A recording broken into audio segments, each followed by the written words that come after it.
Good morning, everybody. It's the 8th of June, 2024, and I'm here again moving forward with my HCL 1204, which is my leadership development course that I'm teaching at Lambton College. For those of you who are following me, I'm recording these sessions as we are going through the course in my in person classes. So, where we are at right now, the students are going to have an exam for chapter 1 to 5, for which I have already made all the videos. So chapter 1 to 5 ka exam hai this coming Monday. So what I thought I would do is I would prepare a revision deck just to go through the principal concepts that we covered through chapters 1 to 5. And the idea behind that is it gives everybody an opportunity to quickly remind themselves of the things that they have learned in the class, but also whatever um, comes out of a leadership development course in a higher educational setting, of course, has to do with how well you do in class. But more importantly, there has to be mechanisms and means for you to bring it into your own leadership journey. अगर आप उसको अपनी खुद की leadership journey में नहीं apply करेंगे, if you don't bring those skills into how you are going to manage your own personal and professional development, then course पढ़ने का फायदा कोई नहीं है. It's then only limited to the extent of it being a course as a part of a program that you took, and you would have lost the opportunity that came with you having put in all the time, effort, and energy. Like, आप Canada आए हैं, my class has students from all across the world. It's only international students in my class. So all 20 of them in this present cohort, it used to be 30. It was last time, it was 30. I shouldn't say it used to be. It was 30 students last time. This time it's 20 students. All 20 have worked very hard to get to where they are right now. And then for them to have taken a leadership development course and not have the opportunity to consciously bring it into their own personal and professional life would be a travesty. So उस point of view से मैंने ये chapter 1 to 5 एक we can call it a Coles note video of chapter 1 to 5 जहाँ पे the 10 or 12 you know 10 to 12 key learnings of each chapter. I'm going to be covering them, and let's jump into it. So, as always, the first thing I'm going to do is do a quick introduction just for the sake of those who may be actually latching onto the videos or coming onto my channel now. मेरा नाम Manu Sharma है. I live in Ottawa, the capital of Canada, work for one of the largest charities in town. 25 years of professional experience, including 20 plus years of leadership experience. I have invested a lot of my time into entrepreneurship, leadership development, talent development. I've worked in economic development. I've built technologies for multiple domains. And the principal strengths, as I see them right now in all the humility, are in business design, business development, and business strategy. And that's what I do on my day-to-day basis, on a day-to-day basis. That's what I do in my life.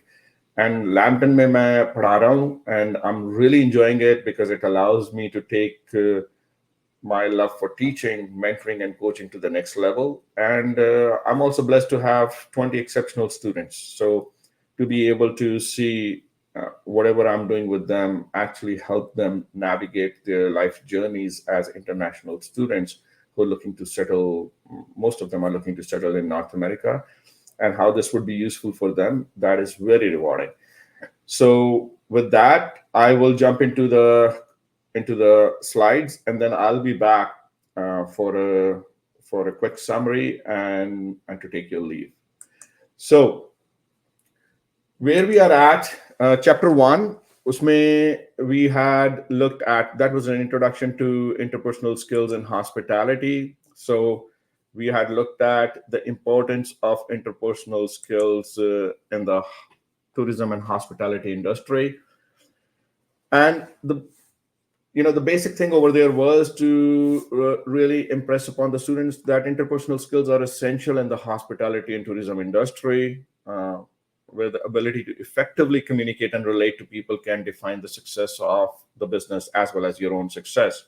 The skills could include verbal and non-verbal communication, active listening, empathy, ability to negotiate, resolve conflicts. So the important thing is to understand all of that and then reflect on your own interpersonal skills to identify areas for improvement to enhance your own professional and academic interaction. So call to action kya hai? Reflect on your current interpersonal skills, see how they affect your interactions in both academic and professional setting, and then consciously bring them forward. Second key point. Second key point is the 5-part learning model that the first chapter introduced to the students. So this model provides a structured approach to developing interpersonal skills through 5 key steps. Kya key steps the? Goal setting, assessing reality, action plan, feedback, and intentional practice. So the idea over here is that by setting specific measurable goals, it allows every individual to focus on key areas of improvement. While assessing the reality helps them understand their current skill level. So आप goal setting करते हैं, उससे आपकी एक की objective है, उसके बाद में रियलिटी असेसमेंट से आप you find out what are the gaps that you have, and through the definition of those gaps you create an actionable plan, and as you execute that actionable plan you seek feedback and develop an intentional practice to deploy that action. So वो जो plan है उसको intentionally deploy करना है, और उसके बाद में you're going to, through the feedback, constantly refine your skills. So as it says on call to action, get into the habit of setting a specific goal related to improving a personal interpersonal skill this semester, and then just go by, look for feedback, get the intentionality of practice in there, and develop that intentional practice, understanding that कि जो वो feedback वापस आएगी, the feedback that you're going to receive, you're going to keep on bringing that feedback back into further improvements and further enhancements. The third key thing that we looked at in chapter 1 was the importance of recognizing and valuing diverse perspectives. So how do we understand and acknowledge individual differences? Again, the whole idea behind this very important key learning is that recognizing and valuing diverse perspectives and backgrounds is crucial, especially in the hospitality settings. It fosters an inclusive environment where all your team members as well as your guests feel valued. And engaging with peers from different backgrounds can broaden your understanding and enhance service delivery. अगर different लोग इकट्ठे आपके साथ में काम कर रहे हैं, you might as well use the strengths that come from that to the benefit of both your own personal experience as well as the experience that the guests have when they're interacting with your business. So बहुत important है, जैसे call to action कहती है कि you engage with your peers and you explore diverse perspectives, and try to make that a specific part of your group dynamics right now. This is a person that I may not have understood really well, considering what my upbringing was, what my exposure was before. I have an opportunity to understand their point of view right now, and let me take the time to understand it. Ultimately, that is what becomes your testing ground for how you're going to do things down in your future endeavors, down the line in your professional life. So again, that intentional practice piece, आपको जब भी कोई चीज नहीं सीखते हैं तो उस चीज को वापस लाके you have to look at it and say, how am I going to bring this forward, and how am I going to make use of it? So the next concept, which actually looked at what does it take to have effective leadership using interpersonal skills in the hospitality industry. So थोड़ा repetitive है, but repetitive in the context of or with the intent of कि repetition से it will really make sure that you get the both the importance and the urgency of developing it. Importance इसलिए क्योंकि it's an essential skill. इसके बगैर in a leadership role, it's very difficult for you to succeed without this skill.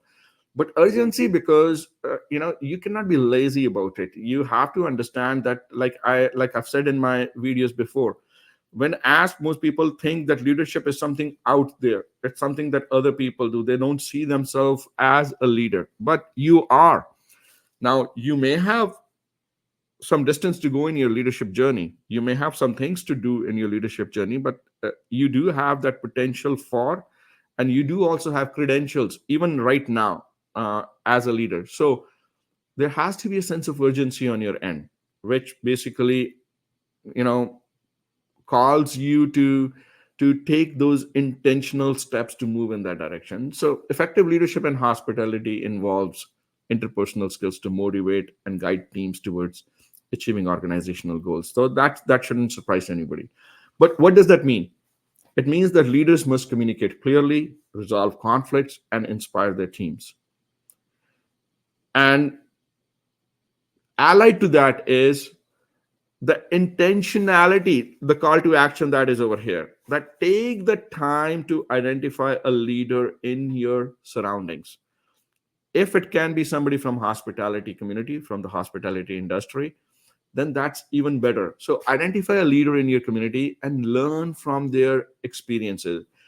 Like reach out to people, and instead of only talking to people when you're looking for a job, try to have these conversations with them just for gathering the information and gaining from their knowledge. So agar kuch karna hai immediately, one of the best things you can do is reach out and ask somebody for a meeting, or even have somebody, like, when you are a student in a higher education institution, you have to understand there's something very powerful that you have.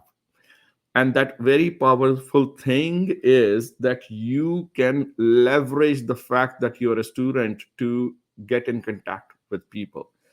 अगर आप लोगों को phone करके किसी को बोलते हो कि I am a student, if you tell them that I am a student in Lambton College in the tourism and hospitality program, and they don't feel that you are just calling them to ask them for a job or ask them for a favor, they will be very open to having a conversation with you. So I don't see enough students leveraging that. Jahan pe wo, by virtue of just being a student, they reach out to somebody and ask them for some time that they're going to use to explore their knowledge and learn from them.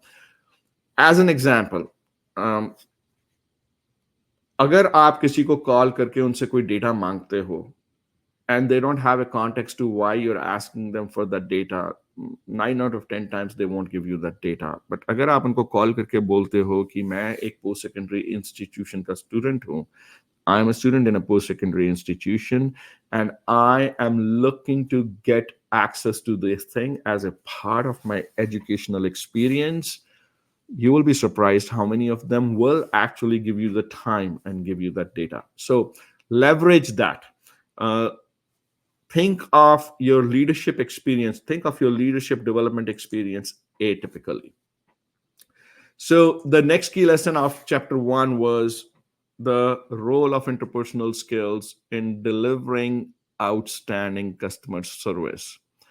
So यहाँ पे ultimately, I talked at length about the job to be done and the value proposition that there is. What is your customer, or what is your client, or what is your guest looking for? Ultimately, it is important for you to understand that people don't come into a hospitality establishment just to eat or sleep or to spend some time. They come there looking for an excellent customer service experience. So interpersonal skills are vital in delivering that outstanding customer service. Your ability to understand and anticipate customer needs and responding to them with empathy and efficiency can significantly enhance that customer satisfaction. And the call to action is, even as a student, even if you do not have a job, volunteer for a customer service role, which can provide you with that practical experience and applying these skills. So बहुत important है कि आप customer orientation रखें और समझें कि ultimately what is it that a customer is looking for. Conflict resolution is the next key thing, and this basically refers to the ability to resolve conflicts effectively, especially in high pressure environments like hospitality. Strategies, what we discussed in this was strategies such as active listening, maintaining neutrality, seeking win-win solutions, all of which can help manage and resolve disputes.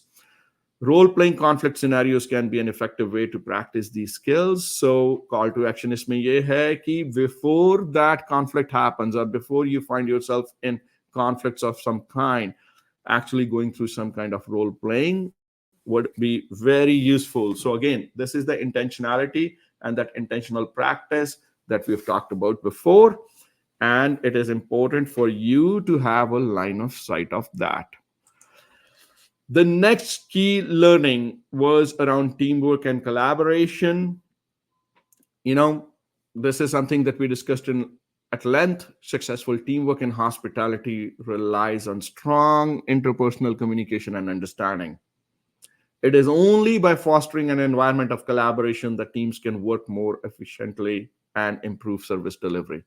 So, आपको team spirit, आपको team work develop करने के लिए बहुत ज्यादा मेहनत करनी पड़ती है. The specific call to action is teamwork projects that focus on collaborative service design. उनको imagine करें. Imagine that kind of teamwork projects and then execute them.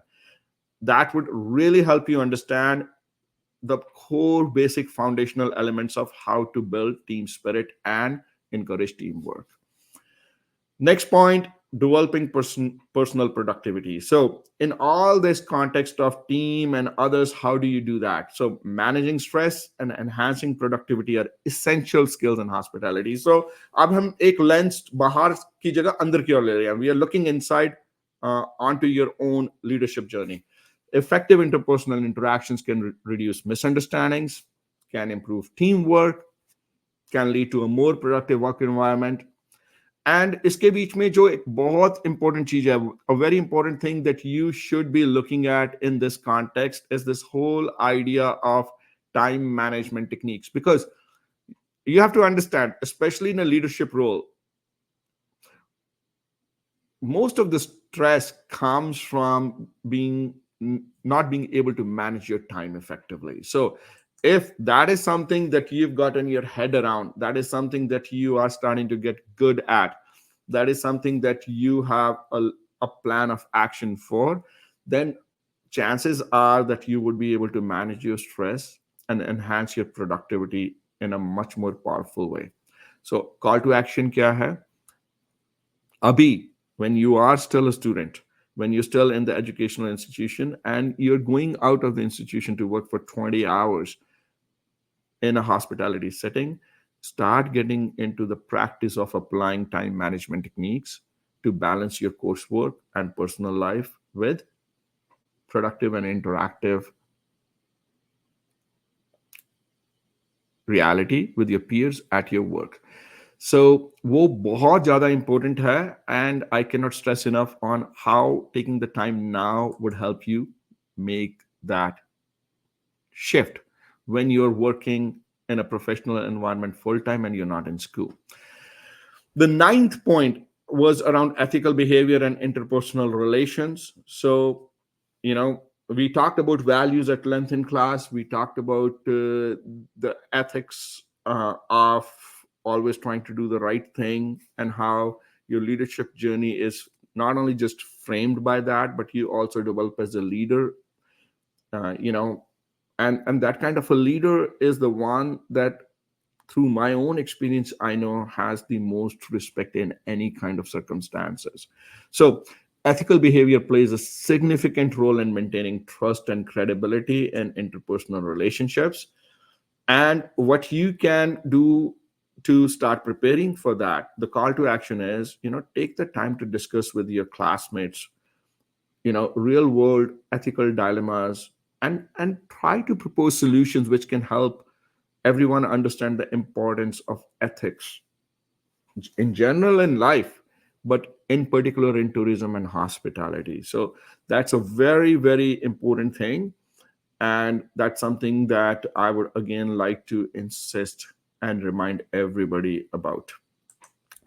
10th and the last point for chapter 1, continuous learning and improvement. And this is the commitment that you make, especially in the hospitality industry, recognizing that it's constantly evolving, that making continuous learning and development that always has your attention is very essential.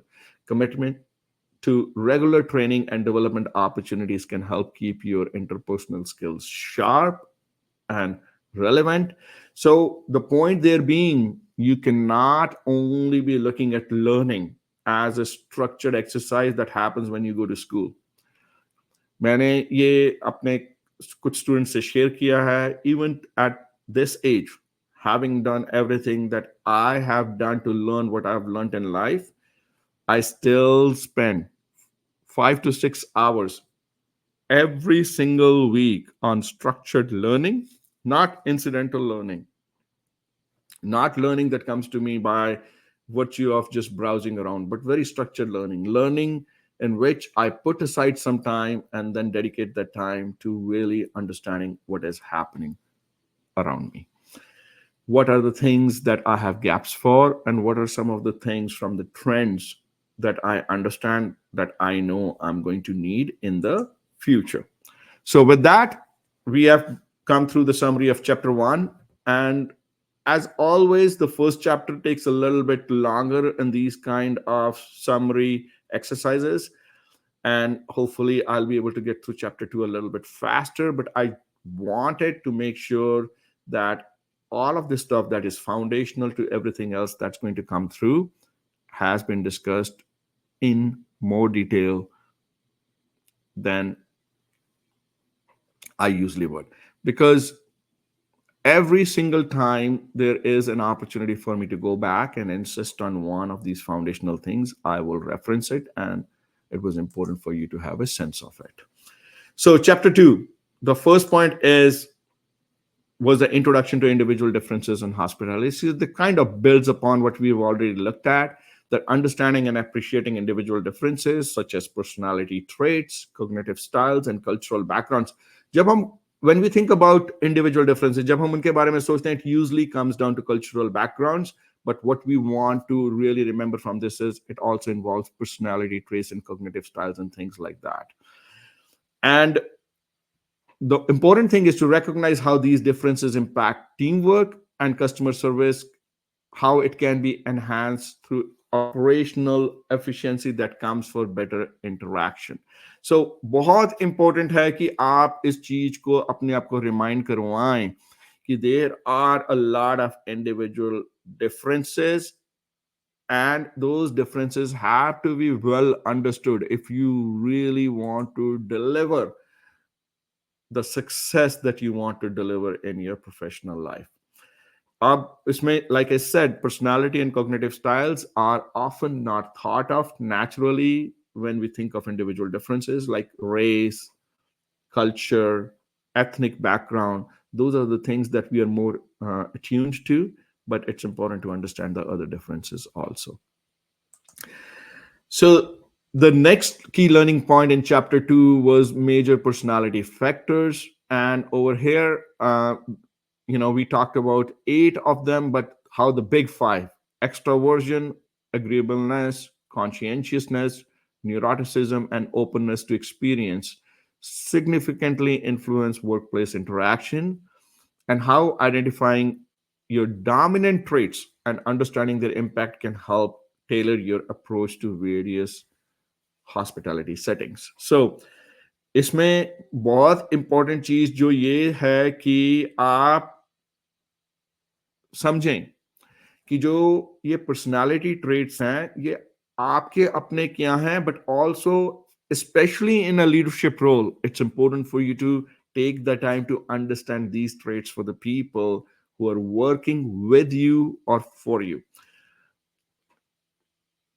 In situations where, especially where there is conflict involved with a customer, it is good as a part of your decision making framework to take conscious movement to understand where are the personality traits, where do the personality traits for that particular customer stand, so that you can develop a strategy accordingly. So it is a very important concept if you look at it in the context of decision making, as well as we've already talked about it. It's a very important concept from your own developmental efforts point of view.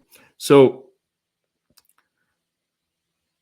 take the time to understand those big five traits for yourself and for the people around you, to be in a position to make decisions that sit well with you and with everybody else. The next key learning in chapter 2 was cognitive styles, and this involved Myers Briggs. You would have looked at it in the book, but in the class, we're going to do Myers Briggs later on, because I've found that it's easier for people to relate to the strength of it once we've gone through the all 5 chapters. So we'll do it right after the exam in one of the weeks. But basically, the main point over here is to understand how cognitive styles affect how individuals perceive, process, and communicate information. Every individual has their own style, and depending upon their style, the same set of information, the same information will be perceived, processed, and communicated differently by them. So it's important for you to understand that. Call to action over here is to take your MBTI. For those who are not in the class, who are listening to this from their own end, you can actually find an MBTI exercise, an open MBTI exercise on the internet quite easily. If you take it, it would really be powerful for you to understand what your cognitive styles are, or what the combination of different things are as it applies to your own cognitive style. The most important thing for you to understand is it does not define you as a person. It's just an indicator of what your style at that particular point of time when you're taking the exam is. So depending upon, अगर दो लोग MBTI लेते हैं and their results are significantly different, that should not be a reason for one of them to feel really let down because their style is not the same as others, or their style is different from other people. So these exercises are for you to gain an understanding and an awareness. These are not exercises that define you. Next is the concept of cognitive abilities. So cognitive ability specifically looks at how we perform tasks and solve problems, and in that there's different elements of verbal comprehension, numerical acuity, spatial perception. And as we were doing this in the class, we were looking at how all of these come together to play a significant role in how somebody perceives, analyzes, and addresses a specific problem. So, these abilities play a critical role in performing tasks, and assessing and strengthening these abilities, again, I use the term intentionally, can enhance your effectiveness in various roles. So it's important for you to again take the time to understand, this is my style and these are my abilities. This is the style of that individual and these are the abilities, because all of that together really helps you understand it. Fifth key learning in chapter 2, the role of emotional intelligence. So we talked about how emotional intelligence is crucial for managing personal emotions and understanding those of others, which again is vital for building strong relationships with your colleagues and your guests. And this allows for you to bring in improvements in areas such as empathy and self-regulation. So again, do this consciously, understand how this is going to have an impact on how you bring your empathy and your self-regulation and forward in support of your efforts to do your job really powerfully. And in my own experience, I've done that consciously, and it's been very beneficial. Sixth, key learning: values and ethics in the workplace.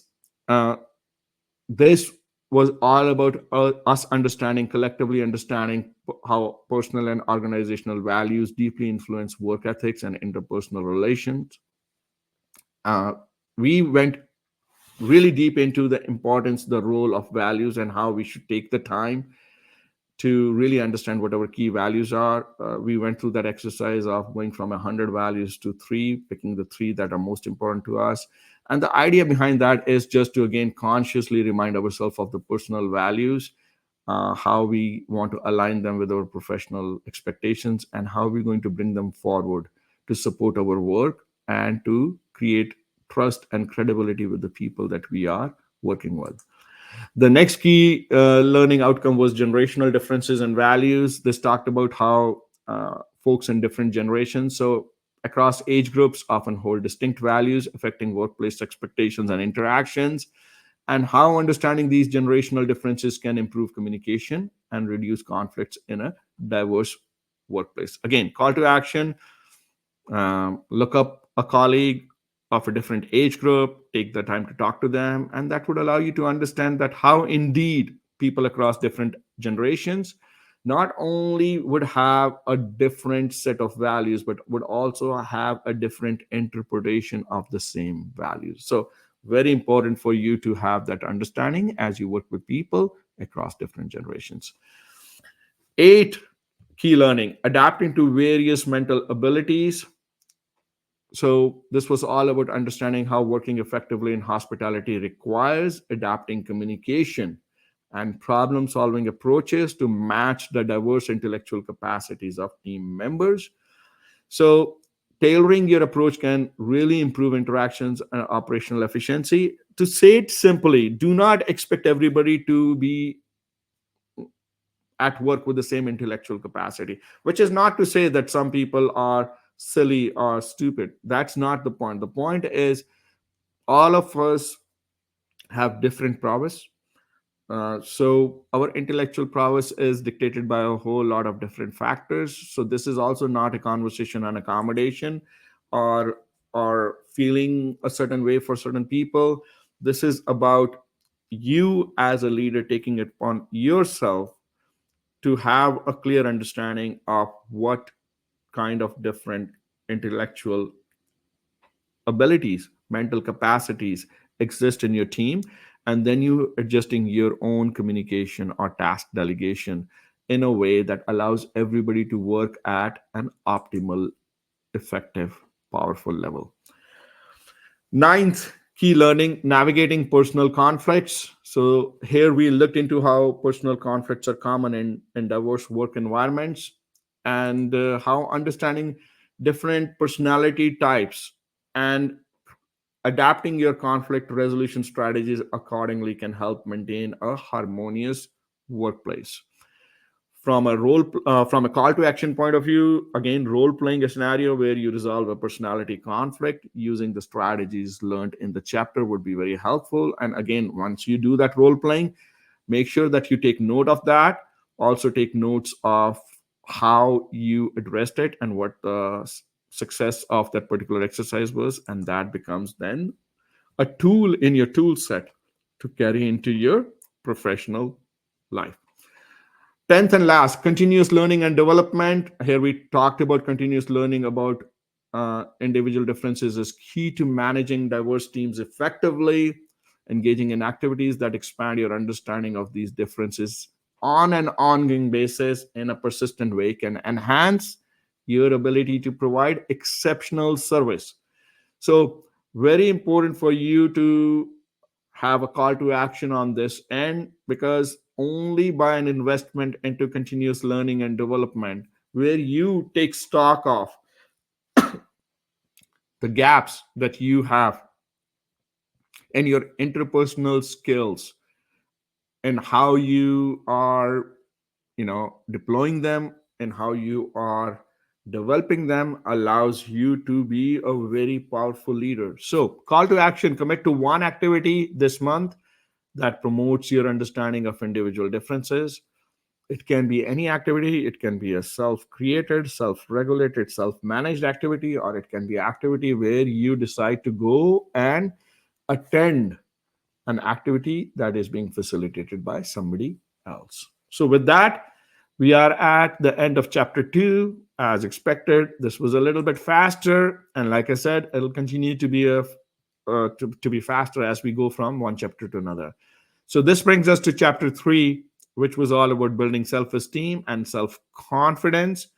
And in this chapter, this in my opinion is one of those chapters that really needs to be, not saying that this needs to be taken more seriously than others, but this is the one that I feel, especially for international students who are in a new environment, or for students who are going to be moving into a professional environment, the concepts of self-esteem and self-confidence are the ones that should take a lot of attention. Like, you should put a lot of attention into them, because so much of it is stuff that you have to develop consciously.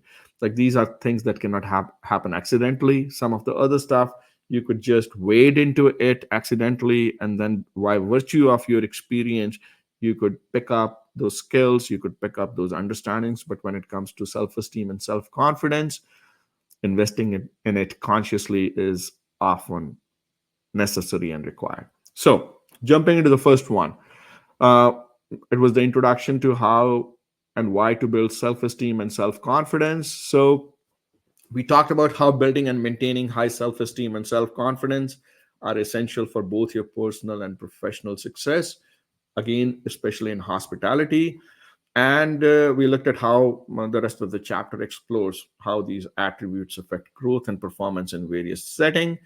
Call to action, as I said before, take a moment, take some time to reflect on your own current level of self esteem and self confidence, especially with a better understanding after this chapter, after you've taken this chapter in this course, on what that means. What is self esteem and what is self confidence, and how are the two of them related to each other?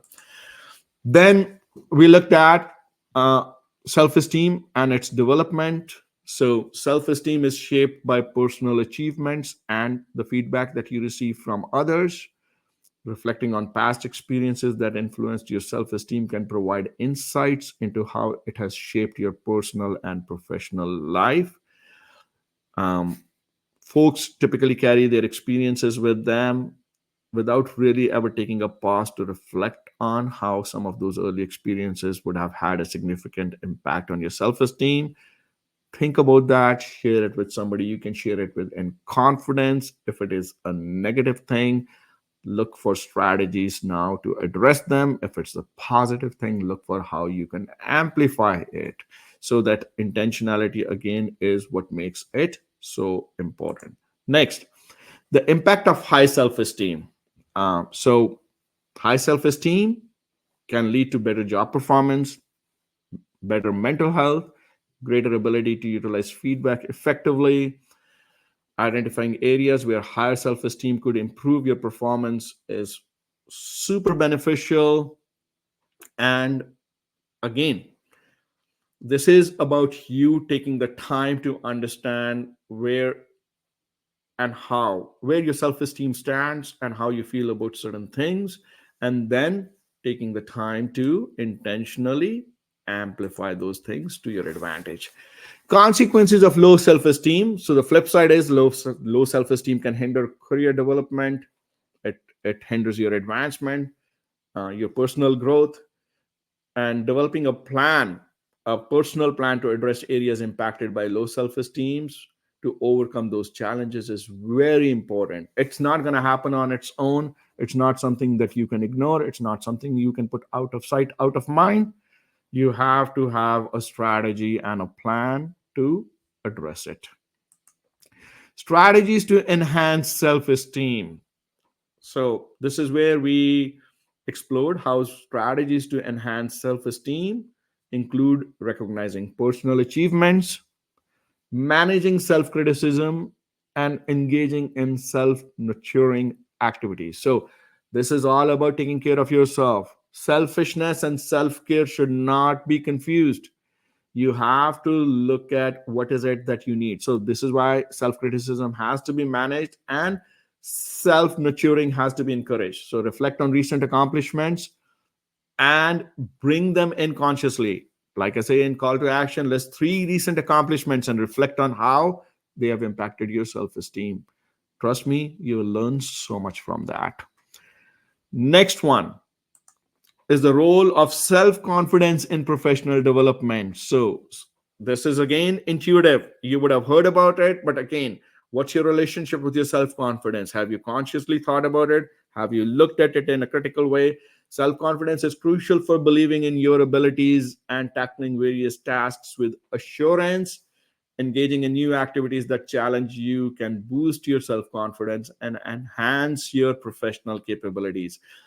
Look for things in your low comfort zone, anything outside of your comfort zone that you can do, which is on the critical path of things that you need to do, and you will be surprised how much it would help you. Next key learning, seventh, is self efficacy and its importance. So, self efficacy involves a belief in one's capabilities to achieve specific goals. And again, it is extremely important for your own personal motivation, and setting realistic yet challenging goals can help build self efficacy and lead to better motivation and performance. Call to action, set yourself a challenging but achievable goal related to your current studies or your current work and track your progress. See how well you're doing, and that would allow you to test your own belief in being able to achieve things. Eighth, enhancing self confidence through positive self talk. This is something I talked at length about in the class. Positive self talk is a powerful tool to reinforcing self confidence, and replacing negative thoughts with positive affirmations can improve your outlook and performance. It actually involves taking the time to practice self talk each morning. Try to do it for a week. Note any changes in your mood and confidence level. I have done it myself. I have stood in front of a mirror. I did that in early part of my career here in Canada, where I would stand in front of a mirror and talk to myself and coach myself. Number 9, visualizing success. How visualization techniques can help prepare the mind for success by imagining positive outcomes, and how practicing visualization can enhance your confidence and readiness for upcoming challenges. Now, this does not mean, इसका ये मतलब नहीं है कि मेरी lottery निकल जाएगी और उसको विजुलाइज करो, oh, this is such a positive thing, such a great thing, और पढ़ना बंद कर दो या काम करना बंद कर दो. That is not visualizing success. That is visualizing silliness. So visualize a successful outcome for an upcoming exam or presentation and outline the steps that need to happen for that to take place. Last one for chapter 3, continuous improvement and self-assessment. This is all about continually improving self-esteem and self-confidence, and how it requires ongoing reflection and adjustment, that positive intent. How regular self-assessments can help you monitor progress and help you make necessary adjustments to your personal and professional development plans. बहुत ज्यादा जरूरी है. I can not stress enough. ये बहुत ही important चीज है. मैं अपने स्टूडेंट्स को बार बार ये बात बोलता हूं कि अगर इस पूरे कोर्स में से और कुछ नहीं निकलेगा, and the only thing that they walk away with is this insistence on intentional practice, this insistence on consciousness around what you are doing and how you are measuring success. Even if that's the only thing that comes out of it, I would be very happy. So, again, as we end chapter 3 and move to chapter 4, I want to make a case for that. So, chapter 4, this is where we started looking at interpersonal communication as a core critical piece of the interpersonal skills that you need to develop as a leader. And in this, we will look at the first key learning was just an introduction to interpersonal communication. Again, reminding ourselves how interpersonal communication is a fundamental skill in both personal and professional settings. And and taking the time to reflecting on our own communication skills as a means to identify areas for improvement. And call to action was reflect on a recent communication challenge you face and consider how you handled it. In the class 2 weeks ago, we had one of those situations. A couple of people in the class had a very specific reaction. I took not one, two, 5 steps back to reflect on it to see what were some of the things that happened the way I thought they would happen, and what are some of the things that did not go the way that I thought they would go, and what can I change. Number two, understanding the communication process. So here it's all about understanding that effective communication involves several key steps. We discussed those steps at length in the class, how there's a sending function, a receiving function, and an understanding function. The key steps involve a sender, a message, a channel, a receiver, and feedback. And I explained this to the folks in the class at length, that while it may seem a bit silly why we have to break everything down into 5 things, 4 things, 15 things, it's important because when it comes to learning from your experiences, learning from your success, learning from your mistakes, all of them, it becomes really important that you're able to understand where in the whole process something happened. So if somebody came to you and said, oh, your communication failed, and you don't understand those 5 key elements, how are you going to know where the problem was? Was it in the sender? Was it in the message, the construction, or the detail of the message? Was it in the channel that you used? Should you maybe not have sent it virtually and communicated it in person? Was it the receiver, their lack of preparation, their lack of ability?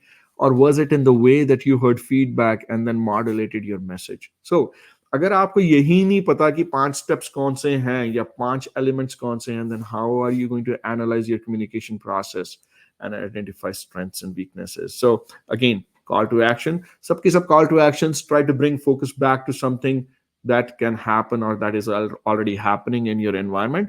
क्योंकि main idea वही है ना कि आप इस models को, आप इस थिंकिंग को, आप इस नॉलेज को कैसे यूज कर सकते हैं. जब तक आप उसको यूज करने के फ्रेम्स नहीं बनाएंगे तब तक तो फिर वो ऑलमोस्ट यूजलेस है ना.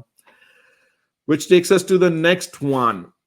The next one was about non-verbal communication. So the third learning of chapter 4, non-verbal communication. What does non-verbal communication mean? Non-verbal communication refers to all cues such as body language, facial expression, tone of voice, all of which play a significant role in communication. So practicing the interpretation and use of non-verbal signals can enhance your communication effectiveness and your leadership effectiveness. Again, call to action is practice observing nonverbal cues in your next conversation and note how they align with the spoken word. कोई नाराज है, somebody is mad, you can know that before something comes out of their mouth just by being very conscious of what the non-verbal cues are, especially relative to what you know them to be historically. किसी का क्या shift आया, क्या change आया. Next one, overcoming communication barriers. So here, what we discussed in the class was barriers such as noise, misunderstandings, emotional disturbances, which can hinder effective communication. And as a leader, this calls on you to develop strategies to overcome these barriers so that you can have clear and effective interactions. Again, identify a common barrier you encounter, whether it's on your end or in a group that you're working with, and try to develop a strategy to manage it. Then quietly do it. चुपचाप उस strategy को deploy करो, देखो उस strategy की success या failure क्या है, and based upon that, you move forward.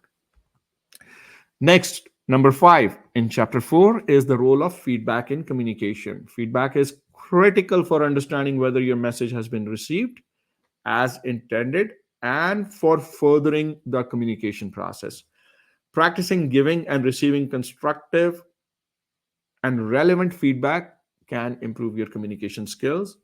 And again, जब आप नेक्स्ट टाइम फीडबैक देते हैं तो आप इंश्योर करने की कोशिश करें कि वो कंस्ट्रक्टिव और स्पेसिफिक है. How do you know it is constructive? It is constructive. So it doesn't mean constructive feedback does not mean it has to be positive feedback. ओ यार, तुमने तो कोई गलती नहीं किया. That is not constructive feedback. Constructive feedback is feedback that leads to a better outcome, that improves upon the situation, the challenges, that improves whatever it was that was happening that was causing the problem. Number 6, enhancing non-verbal communication skills. So आपको intentionally ये करना पड़ता है. You have to do this intentionally. You have to look for how you can improve your non-verbal communication skills because it will help you connect better with others.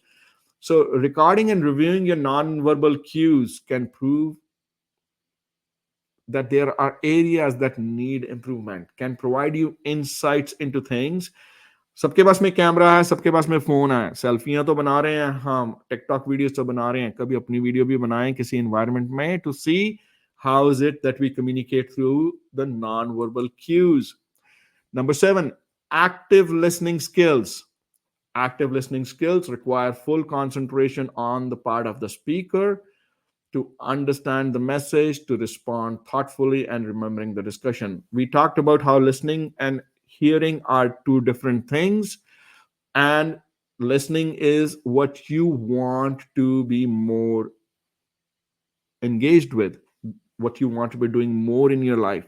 You do not want just to be hearing things, you want to be listening things, you want to be internalizing things, you want to be understanding what the true gist of the message behind it. You want to be understanding what the impact of that communication is, not just through one ear, through one ear and out through the other. Number 8, managing difficult conversations. Difficult conversations are inevitable, especially in management roles. What that requires is for you to develop effective communication strategies that can help manage those conversations and lead to productive outcomes. So, specific call to action, again, think of a difficult conversation you might have had recently or you're going to have in sometime in the future. And instead of shirking from it and instead of being worried about it, plan how you will handle it and try to use very specific communication skills that you have developed as a part of the course or that you have learned as a part of the course. Next, continuous improvement in communication. This again goes back to the point before. I said this is going to be repeated. Communication skills require continuous improvement and adaptation based on feedback and reflection. Committing to improving one aspect of your communication each month can lead to significant benefits. Think about it. आपके अभी 18 महीने हैं before you are in any kind of a full-time role. In those 18 months, if you were to develop one specific communication skill each month by doing things like joining a speaking club or practicing active listening every day or doing role modeling, एक महीने में एक skill is not that difficult a target, but having 18 of them when you get into the job market could be the difference between making that X amount of dollars or making X plus $20,000, because whoever is interviewing you would very quickly see that you've had a commitment to doing things differently. इसके साथ में हमारा chapter 4 is done. The revision of chapter 4 is done, and now we come to chapter 5, which is introductions to digital interpersonal skill. This is by far the shortest of the 5 chapters. This should actually be the most intuitive of most of the things that we did in the class. So we'll try to go through this even faster to try ending within an hour. That puts us at 6 more minutes to finish this, and I'm committed to doing it. So here we go. The first skill that we had was just having an introduction to digital interpersonal skills. This is where we acknowledged that in today's digital world, it is important to have digital interpersonal skills developed consciously with an intent that recognizes that this is going to be at least a hybrid work environment, is going to be the environment of the future. So reflecting on your digital interactions can help identify areas for improvement to enhance your professional and personal communication using digital media. positive cell phone usage. These are things where you're not going to be surprised by what you see. The problem is that what is on the slide and what I'm going to say out loud right now is going to be, there's going to be nothing new or different in it. You would have heard it before, you would have known it before, you would have also asked of it before. When working with people, लोगों से आपने ये मांगा होगा कि ऐसे होगा कि using cell phones appropriately in a professional setting is crucial, and reviewing and adjusting your cell phone habits can improve your professional image and effectiveness. Like, don't take calls, don't have a ringtone which is loud and obnoxious. Do not have a ringtone which actually could be offensive for people. So these are all things that you would have expected from people. The idea over here is sometimes in our enthusiasm or just being lazy about it, we do not realize that we do not have a positive cell phone usage. Yeah. So flip side, negative cell phone usage, cell phone behaviors that can be perceived as unprofessional or rude, and identifying and changing these behaviors can enhance your professionalism and invite more respect from others. So एक habit हर महीने की कोशिश करो identify करने की और and commit to changing that. मैंने यहाँ पे स्लाइड पे 1 वीक का, मैं आपको 1 मंथ का टारगेट देता हूँ. अगेन 18 चेंज हो जाएंगे if there is 18 that have changed till you come into the workforce full time. I think you would have achieved a lot in life. Number 4, email and instant messaging etiquette. Professional email and instant messaging require clear, concise, and appropriate communication. Developing a template for professional correspondence can help ensure your communications are consistently professional. Do not keep on writing random ad hoc reactive emails. Try to come up with an email strategy. Try to come up with a messaging strategy. Try to greet people uniformly. Wrap up your emails and your messages uniformly. Have an understanding of what you want in the body of the email. How do you want people to understand what your values are, what your commitment to communication is? These are very important things, and these are things that should be reflected in your virtual communication, because if you were communicating with those people in person, these would be reflected in the face-to-face communication. So why not in virtual communication? Next is a very important thing, webcam job interviews happening more and more and more. So this was something that we felt should be discussed. Webcam interviews are increasingly common. They require specific skills such as appropriate dress, background setting, and practicing these skills can improve your performance in those interviews and meetings. First impression is the last impression. We say that for in person, that is also true for here. So just reminding everybody about that, because again, we tend to sometimes forget that. Set up a mock webcam interview with a classmate to practice these skills, and then look for feedback. If they tell you that something is not fun, something is not good, up to mark, then listen to them. Number 6, multitasking in digital communication. So in life, we generally tend to do multiple things at the same time. It can be efficient, but especially in the virtual world, it can often lead to decreased quality of work and communication. So this is all about practicing single tasking during digital communication, which it can improve your focus and effectiveness. The other thing with digital communication is it is so easy to make a mistake, because the communication is so quick, prompt, and easy to do, that if you make a mistake, then often you would not even catch it till it's already gone to the other side. So try to avoid it. Again, intentionality. Number 7, managing digital distractions. Digital distractions can significantly hinder productivity and focus. Using tools to manage these distractions can enhance your efficiency and effectiveness. Now, these distractions could be distractions in when you're executing something, but they are also distractions just in how you set up your work plan. So for example, every single week, book some time every single day for a distraction-free work, because again, in a digital environment, it's very difficult to get to stuff, because just on the emails alone, there could be emails coming in all the time. So this is all about you taking the conscious time to create for yourself a distraction-free environment, but also to be distraction free when you're communicating with people. So दोनों तरफ की distractions को eliminate करना है, because both of them are very important. Next, number 8 is professionalism on social networks. So जब हम young थे, it didn't matter. We could do whatever we could do on social networks, but maintaining professionalism on social networks is essential for protecting your online reputation.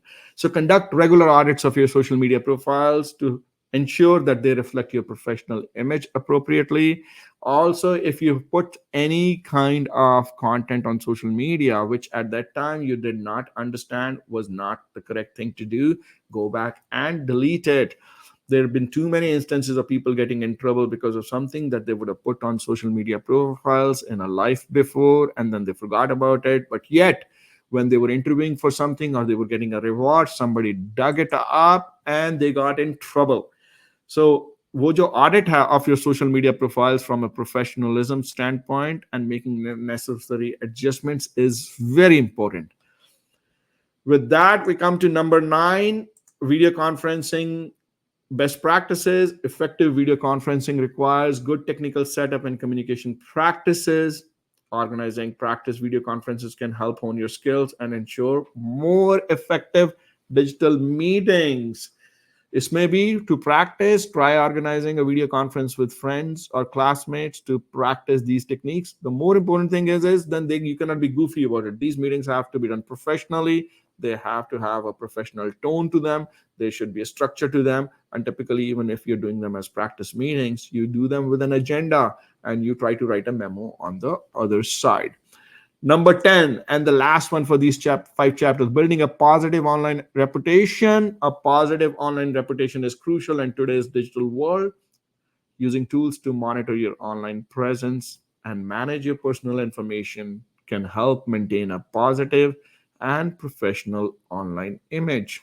So, call to action, research tools and methods to monitor your online presence on a regular basis, and again start doing it intentionally right away. Start right this month. So as I explained at the start, these learnings, the reason I wanted to do was to provide a comprehensive explanation of the concepts introduced in these 5 chapters and to facilitate a deeper understanding and practical application both with my students and for anybody else who's joined me virtually, who is looking at this video as we speak.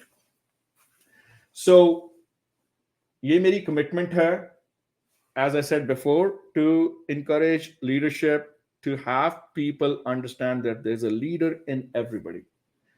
कोई ऐसा कोई specific instance of a leader नहीं होती है. Like there's nothing special that makes somebody a leader. Everybody is a leader in their own capacity, in their own environment, in their own setting. आप अपनी family में leader हो सकते हो, आप अपने मोहल्ले में लीडर हो सकते हो, आप अपने शहर में लीडर हो सकते हो, आप अपने दोस्तों में लीडर हो सकते हो, आप अपने काम पर लीडर हो सकते हो, और आप में potential है to be a leader in all of these settings. What it requires is an intentionality on your part. और ये सब कुछ वीडियो पे डालने का मेरा रीजन ये है कि आप वो intentionality को भी एक intentionality से develop कर सकें. So it's important for you to develop that intentionality towards how you're going to develop your leadership skills, what you're going to do to undertake your leadership journey. And that is the whole reason why I'm putting all this effort into doing this and putting all of my coursework on YouTube. The other aspect of it is I know there's a lot of people who are very excited about coming to Canada, who want to come to Canada. It is my hope that if you are considering coming to Canada for studies, especially in the social sciences side of things, that you would have looked at this course, you would have come along, and you will get a sense of कि यहाँ पे बहुत application oriented teaching है, यहाँ पे बड़ी application oriented studying है. The idea is for you to always be able to take whatever it is that is being given to you and run with it. So उसके बगैर तो फिर कोई मजा नहीं है ना. Theory is all well and good. Understanding theoretical concepts is also excellent. If somebody has that kind of a theoretical background, kudos to them. But not being able to bring them into your own professional journey, not being able to bring it into your own leadership development, that's where the challenge is. So hopefully I'm helping you in some little way or form with that aspect of your professional and personal journey. And with that, I take your leave. जो मेरे students हैं who will take the time to go through this revision exercise, all the best for your exam on this coming Monday. आपका 10th of June को exam है, and I know all of you are going to do really well because I know how much attention you gave uh, during the uh, during the class when we were going through the 5 chapters.